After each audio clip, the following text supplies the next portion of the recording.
성경 본문이 조금 길어서 덕진이 형제가 좀 고생했을 것 같은데요.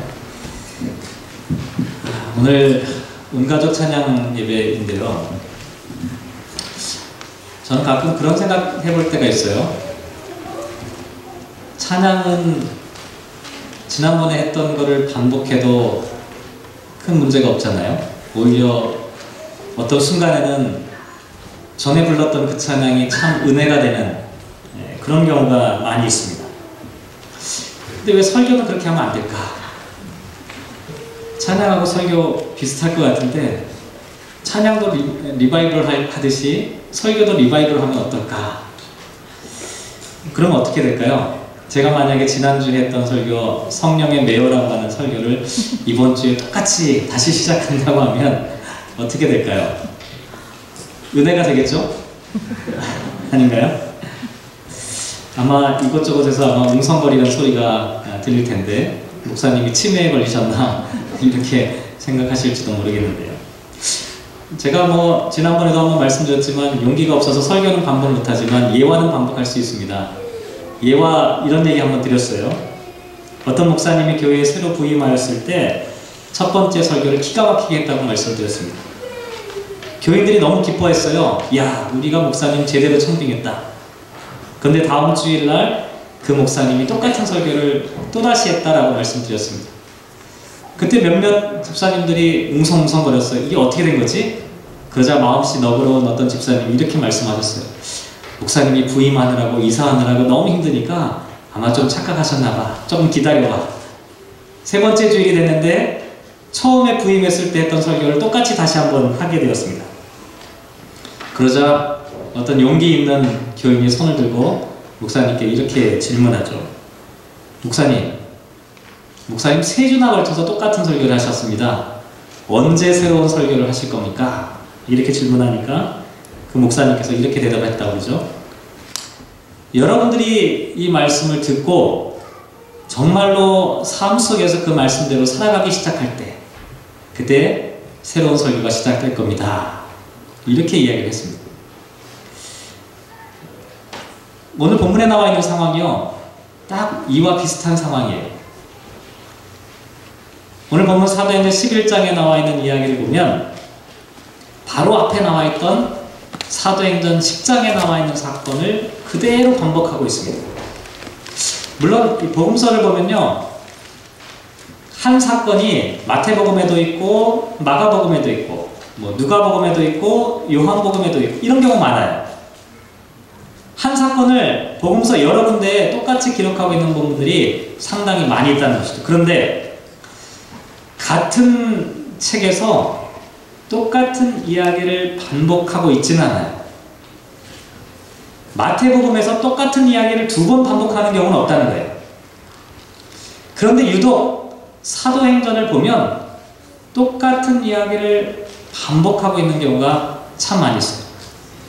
오늘 제가 말씀드린 10장과 11장에 나와 있는 사건도 반복이고요.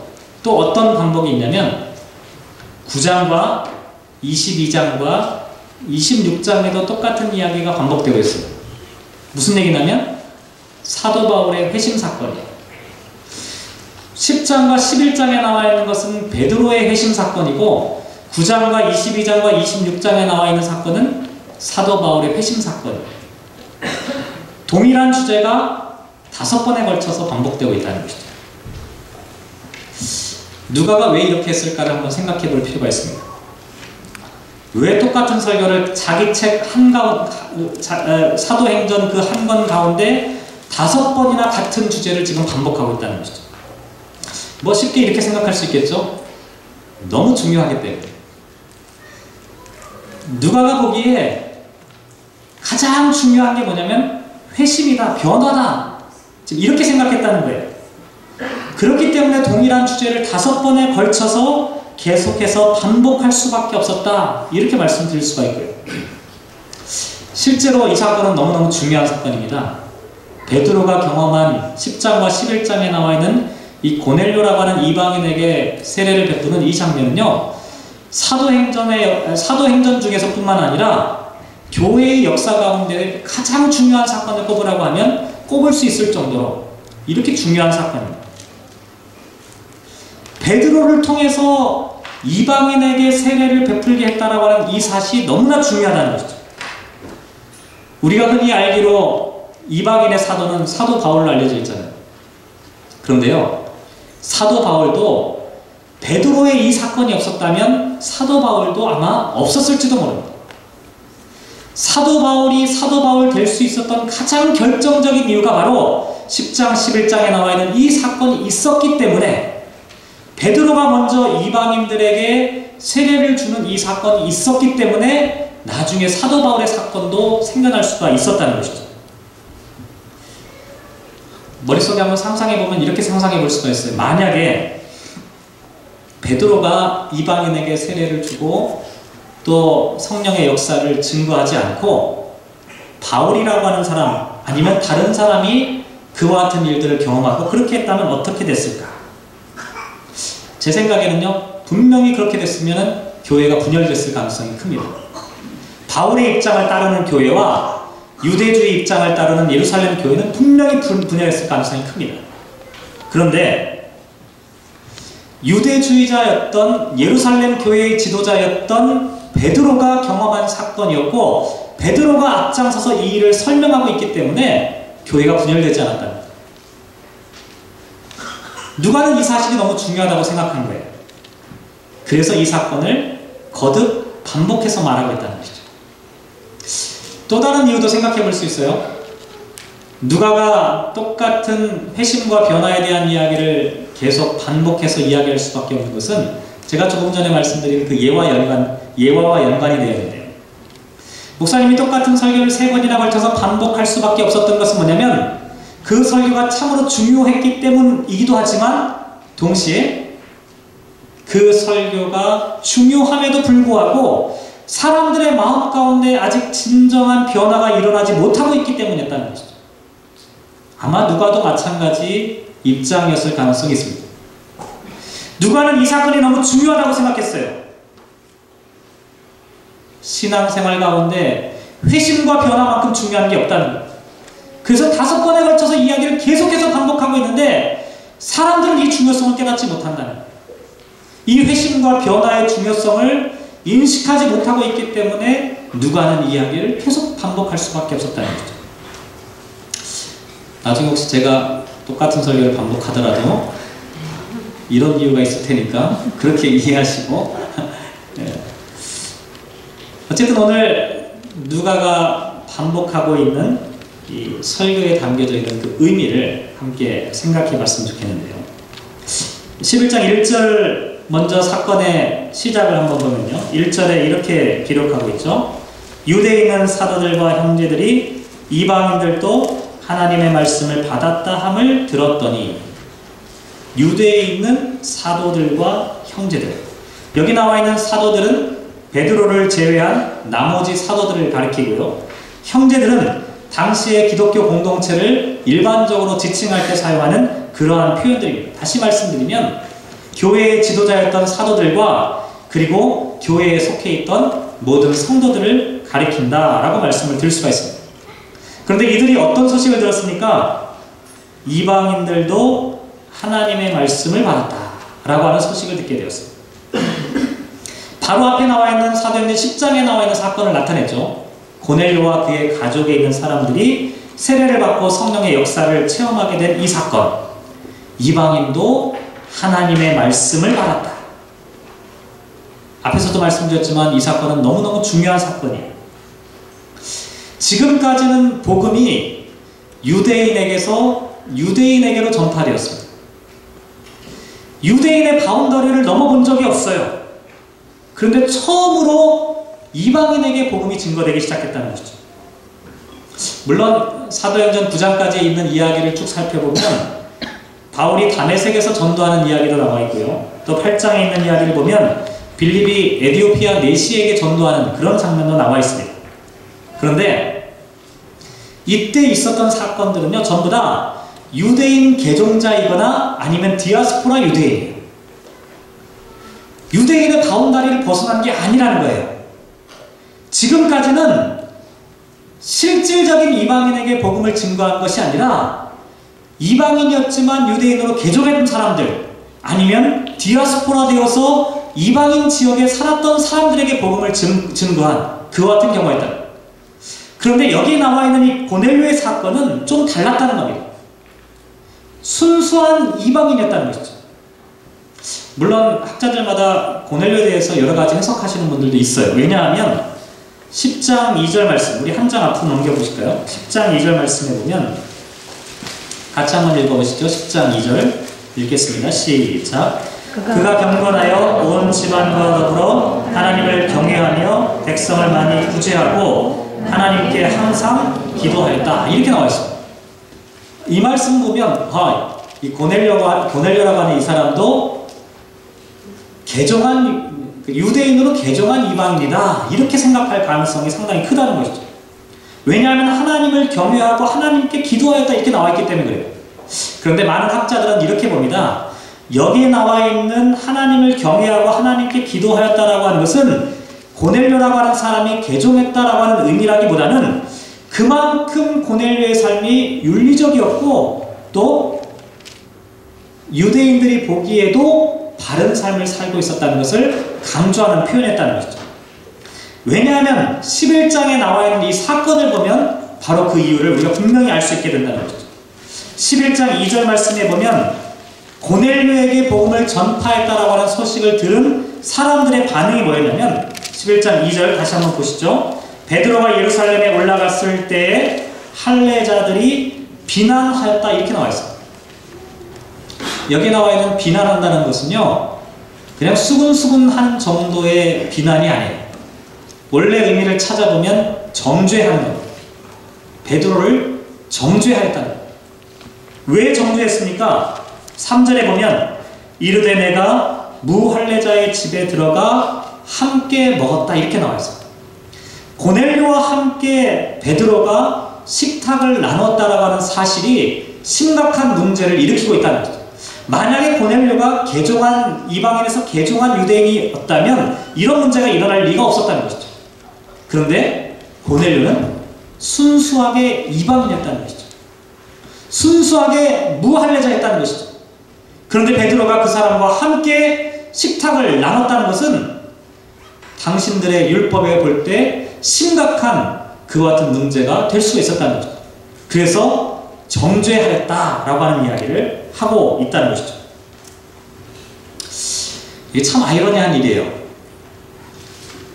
베드로가 기껏 이방인에게 복음을 증거해서 그들에게 세례를 베풀고 하나님의 백성이 되게 하였다면 지금 같으면 어떻게 하겠습니까?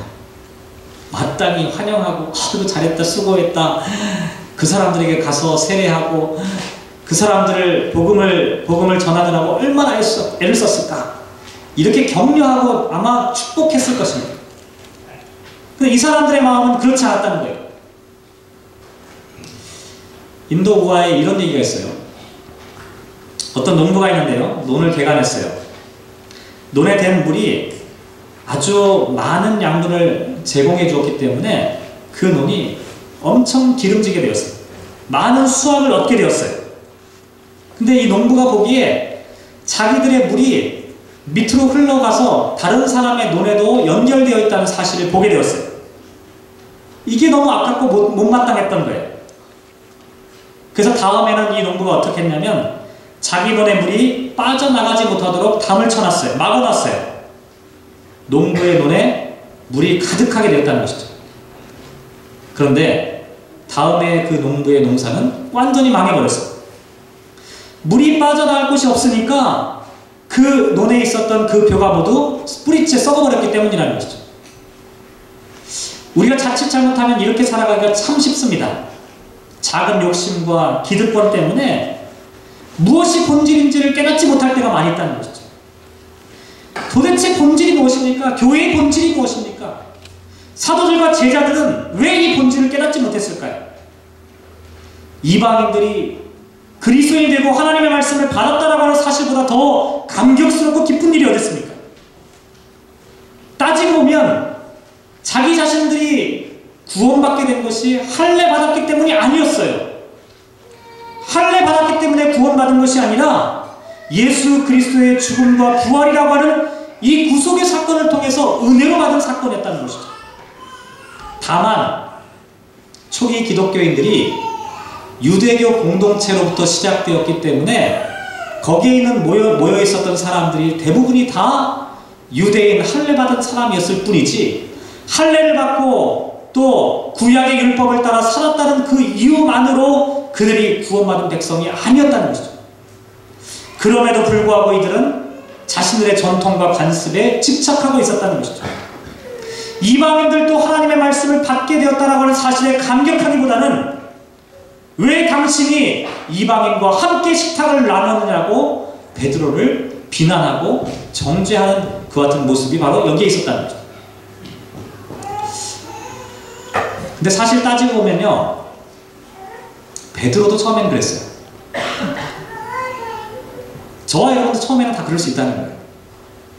베드로의 이야기를 잘 보면요, 베드로는 좀 더 심했어요. 10장 14절 보면 이방인에게 복음을 증거하라고 하는 하나님의 음성을 들었을 때 베드로가 뭐라고 얘기하냐면, 베드로가 이르되 주여 그럴 수 없나이다. 속되고 깨끗하지 아니한 것을 내가 결코 먹지 아니하였나이다. 결코, 절대로, 반드시. 좀 위험한 표현들이에요. 그것도 하나님 앞에서. 하나님께서 환상을 보여주시면서 직접 말씀하셨어요. 그럼에도 불구하고 3번이나 강하게 거부했다. 베드로는 3번 거부하는데 뭔가 있어요.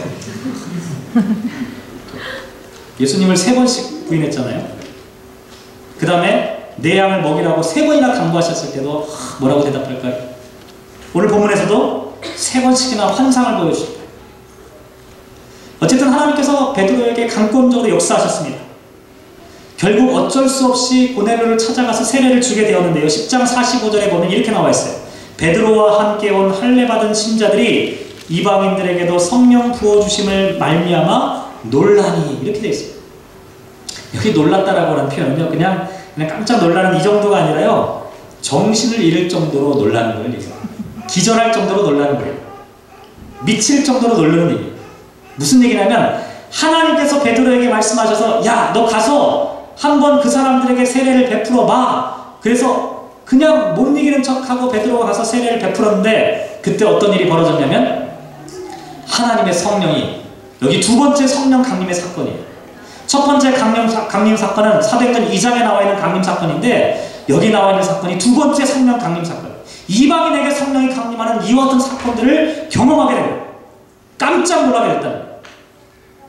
이런 일이 벌어질 줄도 모르는 거예요. 자기가 세례를 베풀어 놓고 이런 일을 기대하지도 못했던 거예요. 어쨌든 이와 같은 과정을 통해서 베드로는 이방인을 향한 하나님의 뜻을 조금씩 깨닫게 돼요. 근데 문제는 뭐냐면, 베드로는 직접 경험하면서 이 사실을 체험했지만 유대에 있었던 다른 사도들과 그리스도의 공동체에 있는 다른 사람들은 이 사실을 깨닫지 못했다는 거예요. 이게 심각한 오해를 지금 일으키고 있다는 거예요. 그래서 베드로가 오늘 본문에 보면 어떻게 합니까? 4절에 보면 이렇게 나와 있어요. 베드로가 그들에게 이 일을 차례로 설명하였다, 이렇게 나와 있어요. 이 본문 보면 참 베드로답지 않은 그런 표현이에요. 베드로는 욱하는 사람이잖아요. 다혈질의 성격이 급한 사람이잖아요. 내가 그렇다면 그런 줄 알아야지, 이렇게 얘기했을 것 같은데, 오히려 오늘 본문에 보면 그들을 향해서 이 일을 차례로 하나하나 설명하였다, 이렇게 나와 있습니다.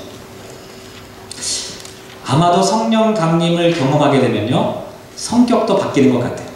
어떤 목사님들은 성격 안 바뀐다고 그러시는데요, 성격도 바뀌는 것 같아요. 왜냐하면 베드로 보면 그래요. 사도 요한을 보면 그래요.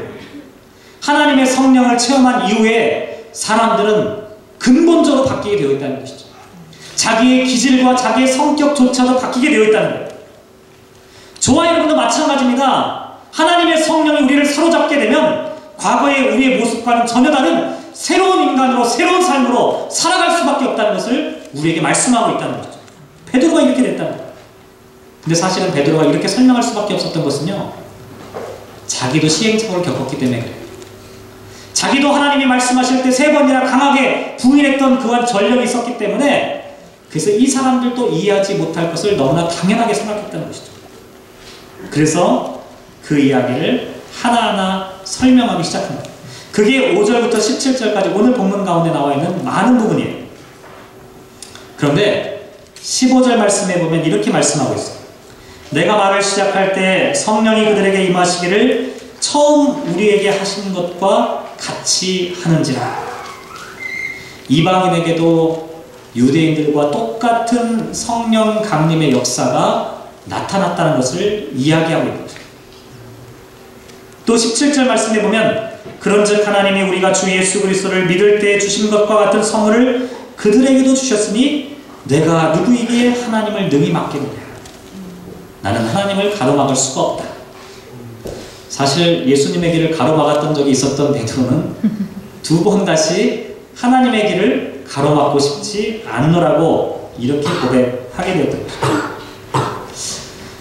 제가 이 말씀을 묵상하면서 지난 한 주간 동안에 어떤 생각을 했냐면 여기까지는 잘 이해가 됐어요. 여기까지는 무리가 없습니다. 그런데 18절 말씀 보면서 제가 갑자기 탁 막혔어요. 18절 말씀 같이 한번 읽어볼까요? 18절 시작. 그들이 이 말을 듣고 잠잠하여 하나님께 영광을 돌려 이르되 그러면 하나님께서 이방인에게도 생명 얻는 회개를 주셨도다 하니라. 저는 이 말씀 듣고 갑자기 탁 막혀버렸어요. 그 전까지는 베드로를 향해서 정죄하던 사람들이었는데 베드로의 이 이야기를 듣고 사람들의 태도가 완전히 바뀌어버린 거예요. 어떻게 이렇게 바뀌었을까? 그걸 이해하고 싶었어요. 어떻게 사람들이 그렇게 기세가 등등하게 베드로를 향해서 정죄하던 그 사람들이 어떻게 이렇게 갑작스럽게 바뀔 수가 있을까? 어떻게 된 일일까요? 무슨 이유 때문에 이 사람들이 갑자기 바뀌었을까? 한 주간 동안 제가 고민했던 내용 바로 이겁니다. 나도 설교를 어떻게 이렇게 하면 사람들이 확 바뀔 텐데 어떻게 하는 것일까? 그 비밀이 무엇일까? 베드로가 도대체 무엇을 했길래 10장에 나와 있는 사건을 다시 한번 11장에 그대로 반복해서 이야기하는 것밖에 없는데 그 사람들이 갑자기 하나님을 찬양하고 베드로를 이해하고 받아들이게 되었을까? 그 일을 곰곰이 묵상하면서 성서 일과에 나와 있는 요한복음 오늘 본문 말씀을 다시 한번 생각해 보게 되었는데 요한복음 16장 말씀을 묵상하는 순간에 갑자기 오는 깨달음이 있었습니다. 요한복음 16장 13절인데요. 한번 넘겨서 한번 찾아보실까요? 요한복음 16장 13절 말씀 읽겠습니다. 시작. 그러나 진리의 성령이 오시면 그가 너희를 모든 진리 가운데로 인도하시리니 그가 스스로 말하지 않고 오직 들은 것을 말하며 장래일을 너희에게 알리시리라. 15절도 한번 읽어볼게요. 15절 시작. 무릇 아버지께 있는 것은 다 내 것이라. 그러므로 내가 말하기를 그가 내 것을 가지고 너희에게 알리시리라 하였노라. 이 말씀을 묵상하는데요, 비밀이 여기 있구나 라고 하는 사실들을 깨닫게 되었습니다. 베드로가 기가 막힌 설교를 했기 때문에 그 사람들의 마음을 확 잡아서 그 사람들에게 놀라운 이야기를 가르쳐 줬기 때문에 그 사람들의 마음이 갑자기 바뀌는 것이 아니라 사람들이 갑작스럽게 이 사실을 깨닫기 시작한 것은 바로 요한복음 16장에서 이미 예수님께서 말씀하셨던 성령님께서 이 땅 가운데 임재하시면 사람들이 깨닫지 못하던 하나님 나라의 그 진리와 하나님 나라의 비밀들을 깨달아 알기 시작하게 된다라고 하는 것을 가르쳐 줬다. 성령님께서 당신의 백성들의 마음 가운데 이와 같은 진리를 가르쳐 주시는 지혜의 하나님이 성령님의 역할이라고 하는 것을 말씀해 주고 있었다는 거죠. 그런데요, 베드로의 이야기를 나중에 그렇게 생각해보고 다시 한번 찾아보니까 베드로가 이 사실을 알고 있었던 것 같아요. 사도행전을 다시 넘어가 보면 사도행전 11장 15절 말씀을 다시 한번 볼까요? 사도행전 11장 15절 말씀 보면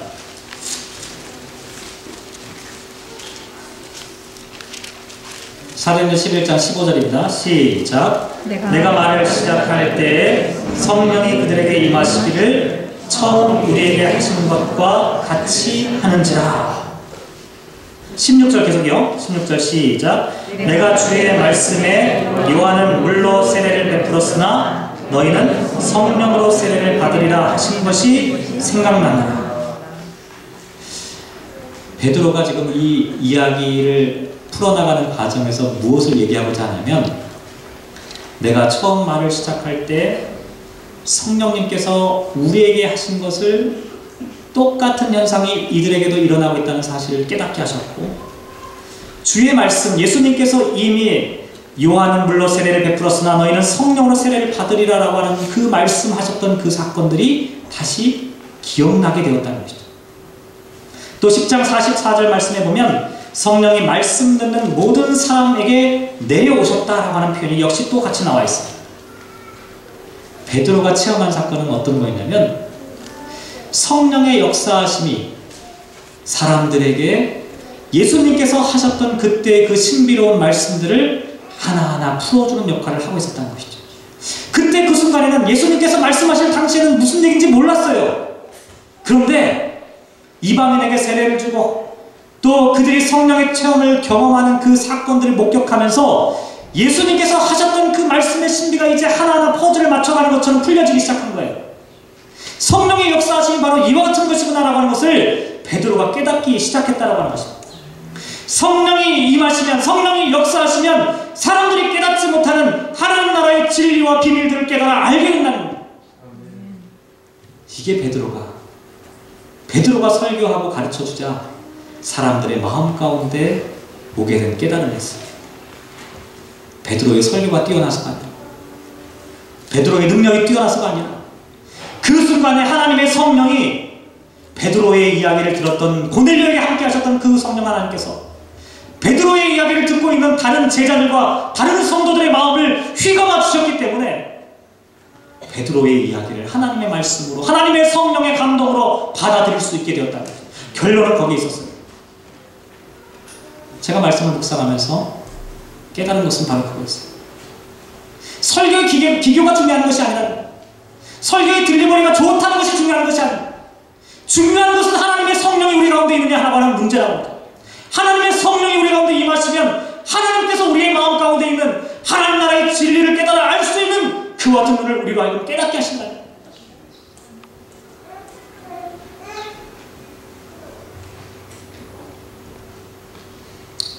저와 여러분에게도 이와 같은 사건이 좀 있었으면 좋겠다.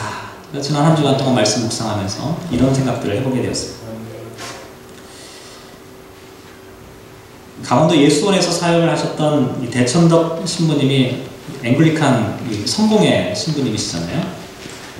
그분 할아버지가 R.A. 토레이 목사님이신데요. 그분이 이런 이야기를 쓴 게 있어요. 우리 주보 안에 있는 로뎀나무 안에도 넣어놨는데, 나는 아침에 일어나면 성령 충만을 위해서 기도한다. 하나님, 성령 충만하게 도와주십시오. 왜냐하면 성령 충만하지 않으면 오늘 하루 나는 너무나 쉽게 흔들릴 수 있는 사람이기 때문입니다. 또 하나님, 제가 성령 충만하다고 느끼지 못할 때 함부로 말하지 않도록 도와주십시오. 성령 충만하지 않을 때 말하면 실언이 되기 쉽고 사람들에게 상처를 주기 쉽기 때문입니다. 하나님, 제가 성령 충만하지 않을 때 제 인생의 중요한 결정을 하지 않도록 도와주십시오. 성령 충만하지 않으면 저의 결정은 잘못될 가능성이 항상 있기 때문입니다. 초대교회 성도들의 모습 가운데 배워야 할 점이 바로 이와 같은 것이었구나 제가 깨닫게 되었습니다. 베드로는 고넬료의 사건을 통해서 또 다른 제자들에게 이 사건을 설명하는 가운데 성령의 역사하심을 깨닫게 되었습니다. 우리도 성령의 역사하심이 우리 가운데 있어야만 우리가 바른 말을, 설득력 있는 말을, 사람들의 심령과 영혼들을 변화시킬 수 있는 생명력 있는 말을 우리가 함께 나눌 수가 있다. 우리가 실수하는 까닭이 무엇입니까? 우리가 실패하는 까닭이 어디에 있습니까? 우리가 성령 충만하지 않기 때문에, 성령의 영향력 가운데 있지 않기 때문에 인간적인 말들이 나오는 순간 우리의 영혼들을 갉아먹을 수밖에 없다는 것이죠. 초대교회 베드로와 이 다른 사도들과 나머지 제자들과의 관계를 한번 생각해보면 참으로 기가 막힌 일. 베드로는 성령 충만한 가운데 이야기했고 나머지 사도들과 나머지 제자들, 나머지 성도들도 성령의 역사를 통해서 그 말씀을 깨달았다는 거예요.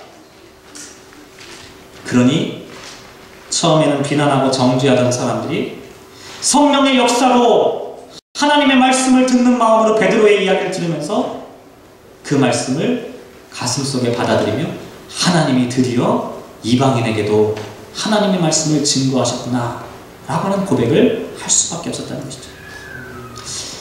사도행전을 기록한 누가가 강조하려고 했던 것이 바로 이것이 아닐까, 그런 생각이 들었습니다.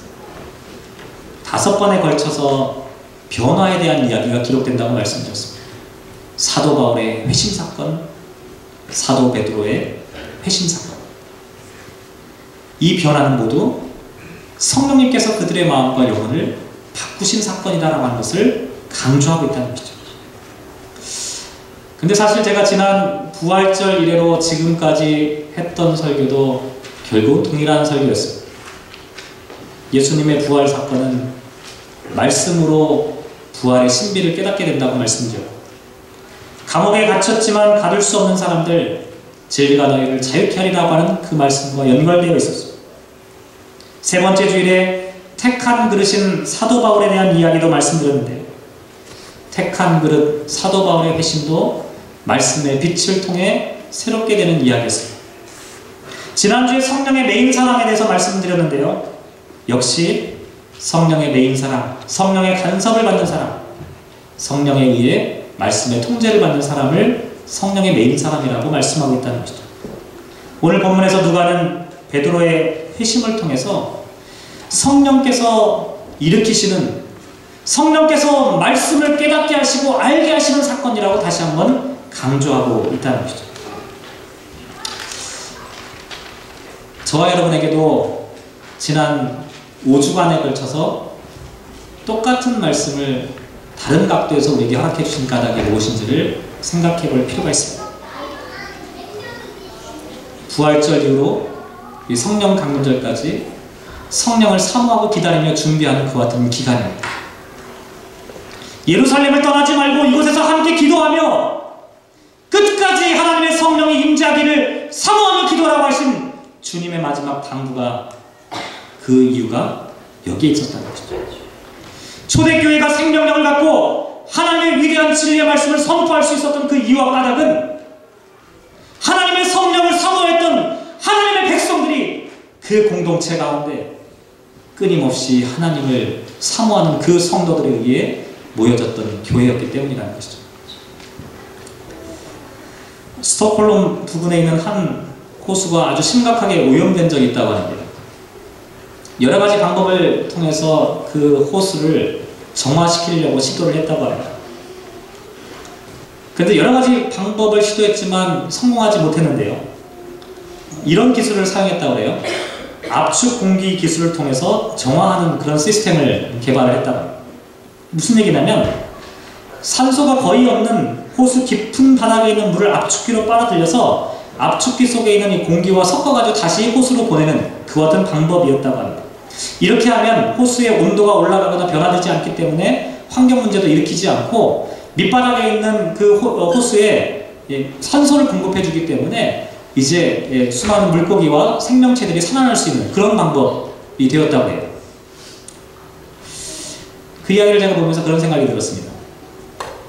우리의 밑바닥 가운데 산소를 공급하는, 우리의 삶의 밑바닥 가운데 성령 하나님께서 생명의 말씀을 산소처럼 공급하시는 것, 그것이 새로운 생명력을 일으키는 운동이었다는 것이죠. 초대교회의 성령 강림의 역사, 성령을 사모하는 운동은 우리들의 삶 가운데 새로운 생명력인 그 산소를 우리들의 죽어가고 있는 그 영혼 가운데 하나님의 생명의 산소를 공급해주는 그와 같은 운동이었다는 것이죠. 성령의 바람이 불지 않으면, 성령께서 공급해주시는 그 생명의 원천이 우리 가운데 없으면 우리는 심각한 오염 가운데 살아갈 수밖에 없다는 것이죠. 하나님의 말씀을 깨달을 수가 없다는 거죠. 하나님의 음성을 들을 수가 없다는 겁니다. 그러니 하나님의 성령께서 우리 가운데 임재하셔서 우리 가운데 공급해 주시는 새로운 생명력을 통해서 우리의 삶이 살아나기를 바라는 마음으로 누가는 이 말씀을 우리에게 말씀하고 있다는 것이죠. 사랑하는 성도 여러분, 오늘 설교의 제목이 너희에게 알리시리라 라고 하는 말씀입니다. 예수님께서 하신 말씀이죠. 성령께서 오시면 너희에게 이 말씀의 비밀을 알려주실 것이다. 성령께서 저와 여러분의 마음 가운데 있으면 우리가 깨닫지 못했던 하나님 나라의 신비를 깨닫게 될 것이다. 성령께서 저와 여러분의 마음 가운데 오시면 이 세상 가운데 보이지 않던 하나님의 능력과 하나님의 말씀이 보여지게 될 것이다. 사랑하는 성도 여러분, 이 한 주간 동안 성령님께서 가르쳐주시는 그 음성을 통해 보여지고 깨달아지고 알아지는 하나님 나라의 신비 가운데 경험되어지는 그 같은 은혜가 저와 여러분이 있으시기를 주님의 이름으로 기원합니다. 기도하겠습니다.